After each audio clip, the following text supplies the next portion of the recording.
Canada. You've only gone and done it again.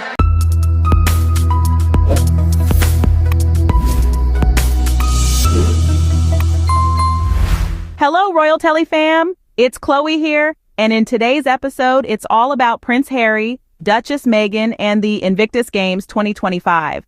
We are going to recount a remarkable day in the life of the Duke of Sussex, beginning with his visit to the Tsleil-Waututh Nation during the 7th day of the Games. The Duke's first stop was a local daycare, a place humming with the vibrant energy of the next generation. There, our Duke immersed himself in the infectious laughter, radiant smiles of the young ones. This visit was not merely a casual encounter. It underscored the importance of nurturing our youth, the very heartbeat of our future.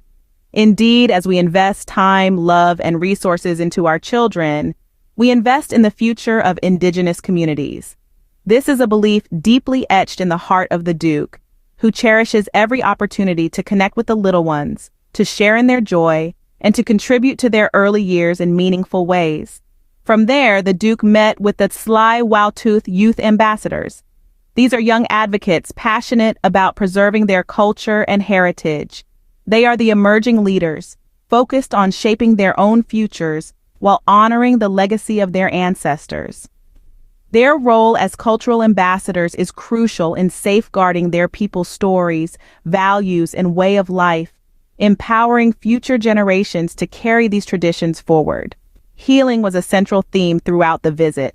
The Duke and the Tsleil-Waututh Nation share a mutual understanding of the resilience required to overcome adversity.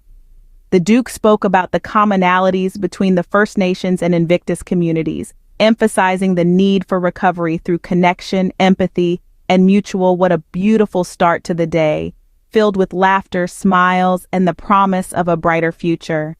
As we delve deeper into the day's events, remember every moment spent with the Duke is a moment spent in the pursuit of unity, understanding, and healing. Next on the Duke's itinerary was a meeting with the Tsleil-Waututh Youth Ambassadors. These young advocates are at the heart of preserving their culture and heritage, a task they approach with a passion that's almost tangible.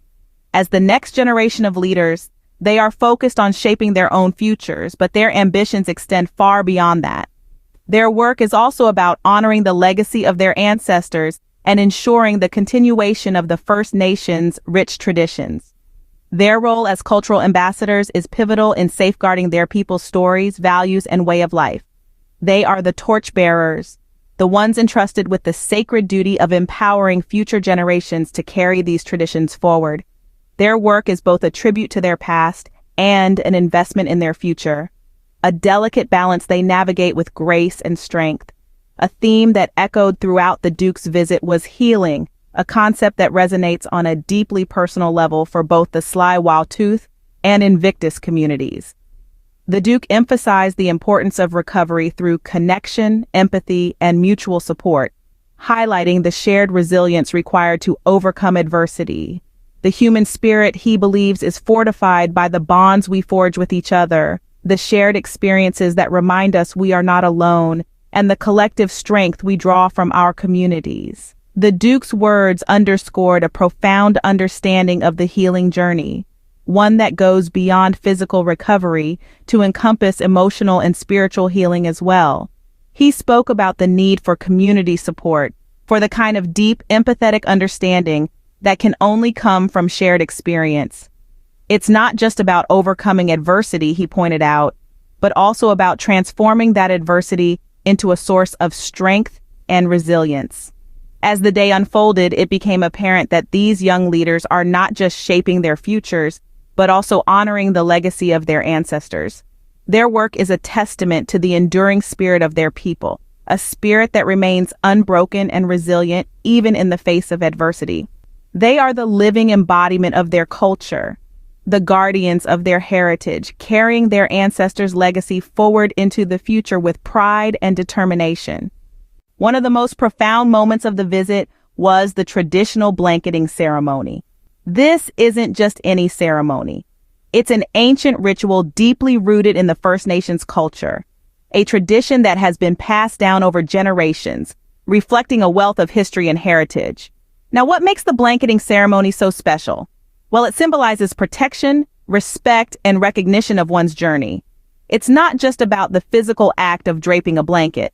It's a deeply spiritual gesture, a powerful symbol of the community's warmth and embrace.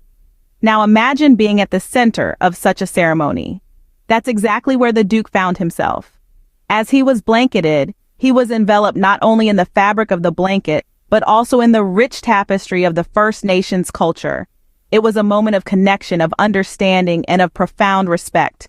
Prince Harry, the Duke of Sussex, was deeply moved by the ceremony. He recognized the honor bestowed upon him, understanding the deep significance of the act within the First Nations culture. He was not just a guest, he was welcomed as a part of the community, recognized for his journey, his struggles, and his resilience.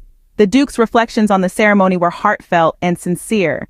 He expressed his gratitude for being welcomed in such a meaningful way. His words were not merely polite acknowledgments, they were a testament to his genuine appreciation of the culture and the honor he had received. He understood that being blanketed was not just an act of hospitality, it was a sacred tradition, a powerful symbol of acceptance and respect. In that moment, as he stood blanketed, he was not just the Duke of Sussex. He was a man honored by a community, recognized for his journey, and embraced by a culture rich in history and tradition. It was indeed a powerful and sacred moment that offered the Duke a deep sense of belonging. He was not just visiting the Tsleil-Waututh nation. He was a part of it, even if only for a day. And that, dear viewers, is the power of the blanketing ceremony. In the afternoon, the Duke attended the Invictus Games swimming heats. Now let's dive into the heart of the games. The swimming heats are a testament to the sheer determination and resilience of the athletes. Each splash, each stroke, represents not just a bid to outswim their competitors, but also a personal journey of overcoming adversity. Just like the powerful currents of the ocean, these athletes have faced strong tides of physical and emotional challenges. But here they are, swimming with all their might, embodying the spirit of the Invictus Games. For many of these athletes, swimming is more than just a competition. It's a therapeutic process, a way to reclaim their sense of identity and purpose. When they plunge into the pool, the world outside, with all its worries and challenges, simply fades away. In the water, they find freedom, they find strength, and they find themselves. The Duke's presence at the swimming heats further underscores the shared themes of healing and community between the Invictus and First Nation communities.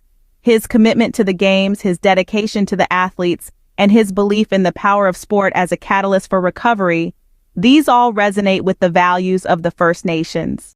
The mutual understanding of resilience, of overcoming adversity, of the vital role of community support is a common thread that binds the Duke, the Invictus Games, and the First Nations together.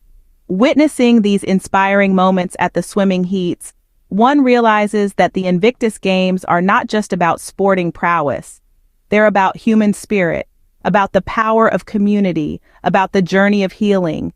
They're about transforming adversity into triumph, about turning the impossible into the possible. It's this spirit that the Duke champions, it's this spirit that the Invictus Games celebrate, and it's this spirit that the First Nations honor.